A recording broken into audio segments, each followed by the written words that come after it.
Hi, this is Danny from Triarch Fitness. We program a lot of things that would often require the use of a selectorized lat pull-down style cable machine. For many of us, we don't have access to that in our home gyms. What we do have access to are resistance bands. The problem usually happens with resistance bands is we go from a movement that could be extremely easy as the bands begin their stretch, but then all of a sudden, as that increases in stretch, the resistance mounts up too much, making many movements almost impossible. Here's a couple of ideas on how to get the most out of your resistance band training. So we have our resistance band, normally attached by choking it around an upright or an overhead pull-up bar. If I have a movement that is strong and benefits from the resistance going from very little to very high in terms of resistance, then that's fine, stay with a single band.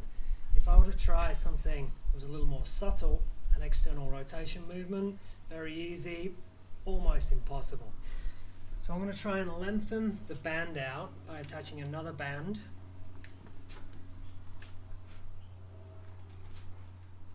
Essentially doubling it in length.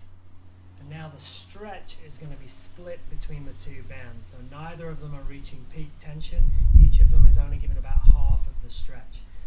What I have now is a resistance profile that is much smoother. So for those movements that have smaller muscles working, that are more intricate, 2 bands in length, potentially even 3 bands in length, depending on how intricate those movements are, can be a real workaround.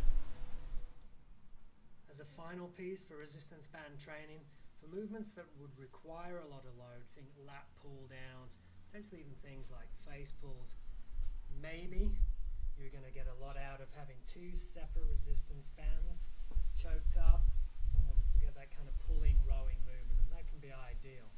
However, if that mounting up of tension is not ideal for you, if you would like to smooth out the resistance profile, and you want the benefit of having separation, i.e. it's a 2-handed movement and your hands need to pull apart, I can put as much load on this end as possible.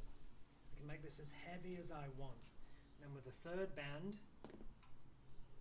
loop through, and now I have 2 handles that are going to separate for my face pull movements, for my low pulley row movements, and again, I can make this as hard as possible, and I'm still getting the benefit of smoothing out the resistance profile by adding a further band on the end.